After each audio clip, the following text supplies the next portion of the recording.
Hello મિત્રો, કેમ છો? મજામાં?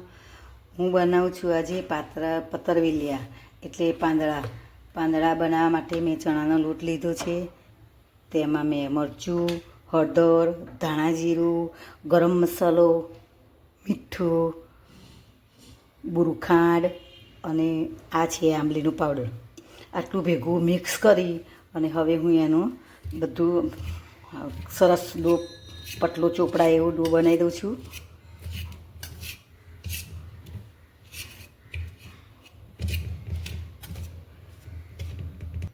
જો 1 ચમચી તેલ નાખ્યું અને એમાં ખાવાનો સોડા નાખ્યો. હવે આપણે તેને હલાવી દઈએ. આવું ખીરું કરવાનું. જુઓ 2 મિનિટ 5 મિનિટ પછી પલાળી પછી આપણે પાંદડા ચોપડવાના.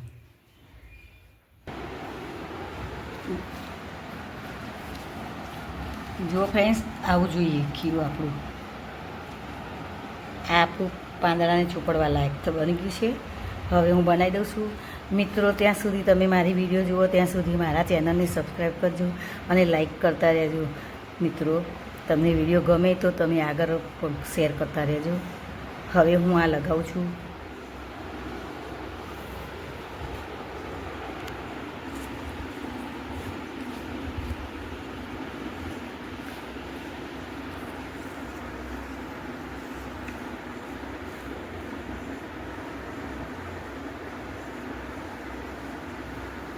આ બધા જ મેં આ નસો કાઢી નાખી. પહેલાં ધોઈ કાઢ્યા, પછી નસો કાઢી નાખી અને પછી હવે આમ વીટા કરવા બેઠી છું.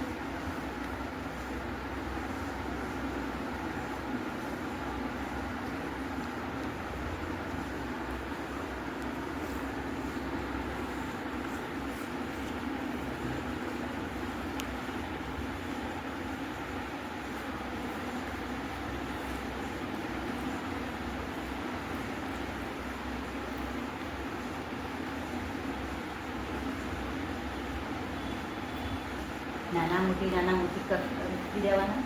સૌથી મોટું નીચે લેવાનું, પછી વચ્ચે નાના લેવાના. હું 4 પાંદડાના વાટા કરી લઉં છું.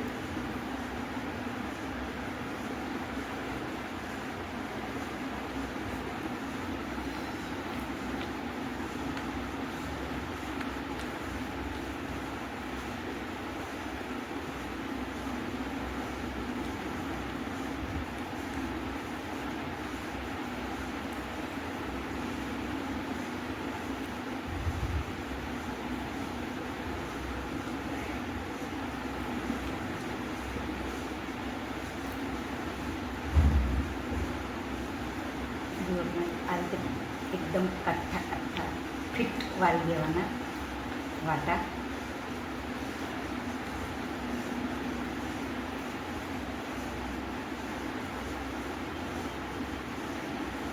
આ રીતે વાટા વાળી દેવાના.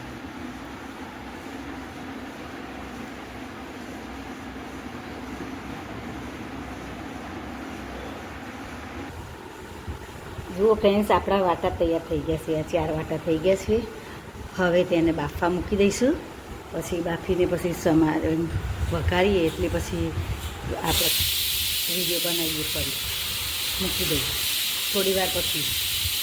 હવે મિત્રો, મારી ચેનલને તમે લાઈક કરજો, સબસ્ક્રાઈબ કરજો. હું તમને આ બીજી વખત કહું છું. પણ આ રીતે તમે મેં બનાવી એ રીતે તમે બનાવશો તો બહુ જ મસ્ત આ ટેસ્ટી થશે. અને હું વઘારવાની રીત તમને જે બતાવીશ એ તમે જોજો અને એ જ રીતે તમે વઘારશો એટલે તો વળી ઓર ટેસ્ટી લાગશે. અને તમને એમ થશે કે હું આજે જ બનાવું.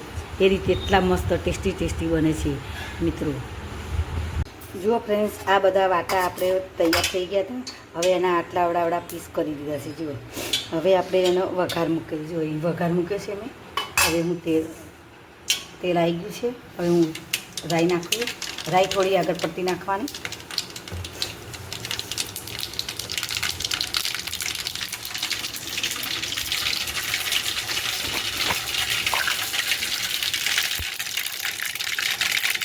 નાખવાનું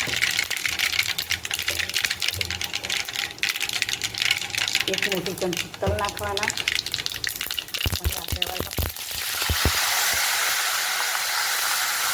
પાણી નાખવાનું. હવે તેને ખટાશમાં મેં આંબલીનો પાવડર નાખી દઈ.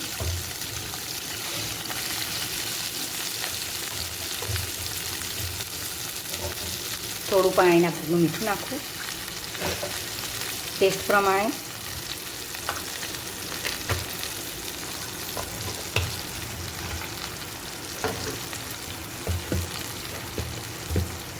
ગોળ નાખવાનો એટલે મસ્ત ખટ્ટા મીઠા સરસ થશે.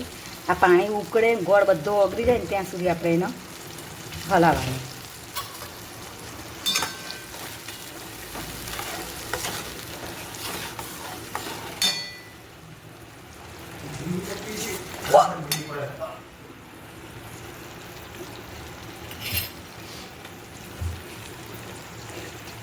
તીખાસ માટે મરચું નાખવાનું અને થોડું કલર આવે એના માટે મરચું નાખવાનું.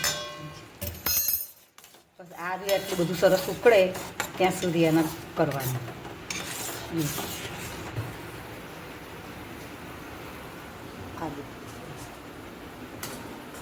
હવે હું પાંદડા નાખી દઉં છું.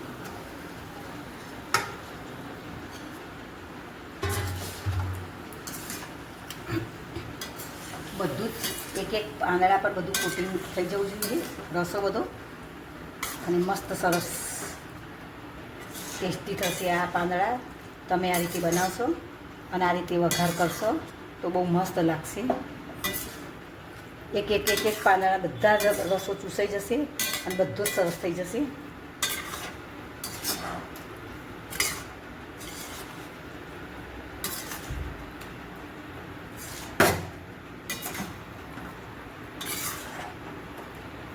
આ પાંદડા બહારના કરતાં પણ બહુ મસ્ત થાય છે.